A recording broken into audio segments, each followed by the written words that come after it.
Hey everyone, I'm Harlan Gatlin, and I want to welcome you to our interview series Behind the Byline, where we get a glimpse behind the curtain at the fantastic writers who contribute to our team. Joining me today is Kristy Snyder. Kristy, would you like to introduce yourself? Hi, I'm Kristy. I'm a writer and producer at ClearVoice, and I've been freelancing for about 12 years now, so it's been a fun journey. Awesome. Well, we're going to talk a lot about that journey today. So let's go ahead and kick things off. What got you into the world of content marketing? So I graduated college with a degree in English, and I knew right away I wanted to be a writer. But unfortunately, it's a little hard to get just a full-time job in writing right out of college. So yeah, I freelanced with the local newspaper, but that was just part-time.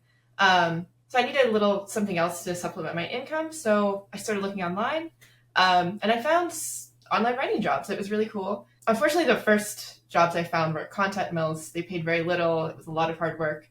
But as I got more experience, I got better quality jobs, and it's kind of just snowballed to where I am today. I'm a full-time freelance content writer and editor. So, yeah. That's awesome. I'm a fellow English Oh, degree holder as well. So nice. awesome. Yeah, I wanted to get Yeah. into the world of content, and so here we both are.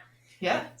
I would love to know: is there a specific industry you're passionate about writing for? I know you mentioned you've had lots of different jobs, lots of different experiences since joining the world of content marketing. So, is there any specific industry you're most passionate about? Yeah, right now I'd say I've kind of narrowed down my focus on personal finance. I just find it a really interesting field. Like I love managing money and it's a little weird, but even like since I was young, like my dad always was like very financially responsible and I think it wore off on me a little bit.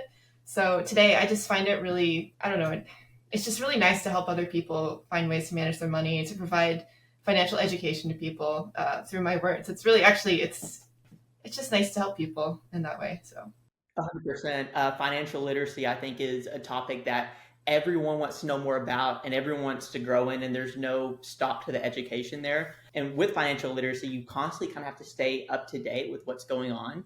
yes. So I'm curious, how do you stay updated with the latest trends and developments, not only maybe in personal finance, but in any of the industries you write for?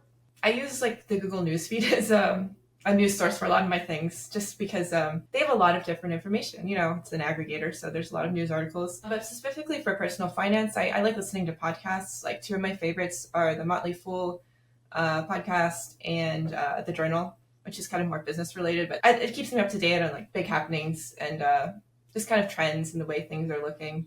And other than that, you know, I actually look at a lot of the sites I write for, and because they're reputable sites and they get a lot of they're always breaking news and coming up with the latest information. So I love reading those as well. Yeah, absolutely. My introduction to financial literacy was Graham Stephan on YouTube. I'm Okay. a Gen Zer, so maybe that's why. But yeah, absolutely love that. You mentioned podcasts being a huge tool for you, and then these other sites that kind of aggregate all this information. Can you tell me a little bit more about the tools and techniques that you use to conduct research and gather insights about a particular topic you're writing about? Sure. So I guess like my main priority when looking for resources is to make sure they're reputable. So to do that, I use Google. Obviously, it's the writer's number one tool. But I do a site-specific search only for .gov or .org, .edu sources. That really helps narrow down like the reputable sources, not the ones that are pulling the information and skewing it. I go right to the source, the primary source. So that's really helpful. Yeah, and then like for finance, for example, there's a lot of good resources. Like the Federal Reserve has a lot of good numbered data stuff. Otherwise, if I'm doing an SEO sort of heavy piece, I might use free tools. Like I use Ubersuggest, Answer the Public. I did used to use Ahrefs, but I don't subscribe to it anymore. But it's a good tool for like finding keywords and doing competitor research and all that stuff. So Absolutely. You're touching on a very important um, part of this whole like content journey or when you're writing a particular piece, and that is that SEO data driven part of a piece, and then also still making sure that you're adapting to your audience. So I'm curious, is there anything that you do to adapt your communication style when you're working with the different customers or industries or even a different audience? oh, for sure. So I think the first thing to do is like, get in touch with the client, see like what were they looking for? Are they looking for a conversational, sort of easy to read style? Are they looking for a very authoritative, sort of more data heavy? So I think it's first really crucial to establish what they're looking for. And then, yeah, personally, I do enjoy writing more conversational style pieces because I think it comes off, it's more natural. But I have no problem jumping into more like heavy, I don't want to say boring, that's not right. But, just maybe more academic style content that is for more of a business audience, let's say, versus like a personal finance audience. Yeah. Yeah, absolutely. Those more technical pieces versus Mm-hmm. just kind of fun, friendly, conversational tone. You talked about your main niche being personal finance, but we know that you have so many other passions that you love to write about. One, of course, is career paths, for example. So, what are the steps that you've taken yourself, or that you could suggest to people to transform a passion into a career path? Probably the first step would be find a site that's maybe open to pitches, maybe send them some ideas, see if they'll accept your idea, write the article. And then there you go. You have your first published article. That's great. You can add that to your portfolio.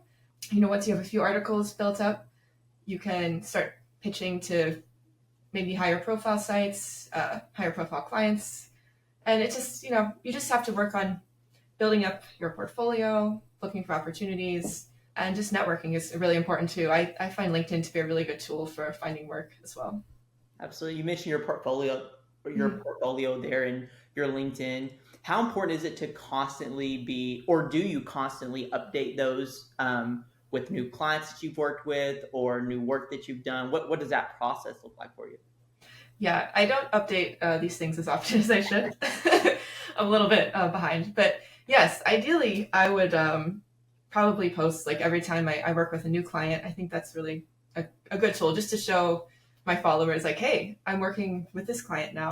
Or anytime I do an article I'm really proud of, I would like to post that as well. Like if there was a piece that took me, like days of research and maybe I did some interviews and compiled tons of data and I'm just really proud of the result. I would love to post that, just as an example of what I can do. Awesome. Well, let's talk about, we've already talked about some of the industries you've written for and clients you've worked with.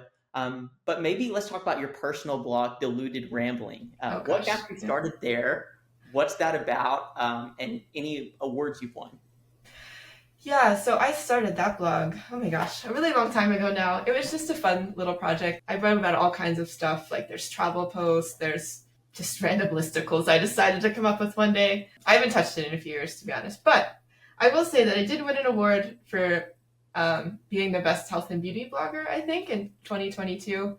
Awesome. When you started that blog, you said you started a long time ago. Was that sort of your intro to content? Had you already been writing actively at that time? Or were you kind of working on Mhm. it along with the work you were doing for customers? I honestly can't remember, to be honest. It's been so many years. But yeah, I imagine I started it. I actually may have started it before I started content writing with clients. Just like I said, it was just a fun project back in the day when blogging was less serious than it is now. I wasn't thinking SEO or affiliate links or anything. It was just me having a good time with writing. Yeah, absolutely. Speaking of having a great time with writing, you told us that you like to participate in National Novel Writing Month. Can you tell Yes. us about any of the novels you've written or how you prepare yourself for that process? Sure. So last year, I won the month. So the challenge, if you're not familiar, is to write 50,000 words in a whole month. I did it. Yay. So actually, my project last year was I had been working on a novel about my cat. I know that sounds weird. But in the novel, she's the leader of an evil cat cult, which is really funny. So it's a horror novel, but it's obviously has comedic elements because it's so ridiculous. Yeah, so I had started working on it like a couple years back, last previous National Novel Writing Months, and I finished it this year with the 50,000 words that I added onto it. So it's kind of exciting. Is it good? I don't know, but it's funny to me, so I enjoy it. Oh, for sure. That sounds like a plot that I would want to read. Yeah, Definitely. No clue how that all comes together, but I think it'd be exactly. That's why it's like right. intriguing to read. Christy, we've had time here to just learn about your past, how you started as in the content marketing world, and how you've grown in all these different industries in these different niches. And so, I would love to kind of wrap this up with talking about your future. What are your goals and aspirations as a content writer and strategist?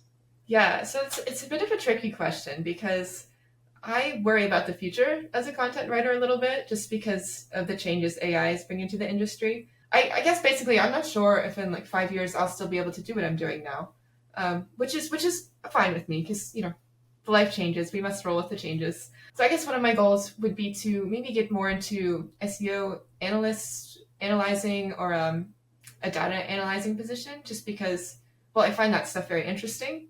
And my career has mainly focused on writing, so I would love to just kind of develop my skills more and maybe branch out to these sort of related niches, still in content, but maybe less of the writing side. But honestly, who knows? Like, as long as there's opportunities available in content writing, I really don't see myself completely abandoning it at all. But I'm open to new opportunities, I guess I would say. Yeah. Absolutely. Always be open to new opportunities. And even with AI, there's always that need for that human element in For sure. content in all the different phases of it. So Yeah. thank you so much for joining us today, Kristy. We'll be back with more interviews with our dynamic writers and industry leaders. To learn more about our amazing content specialists, visit clearvoice.com.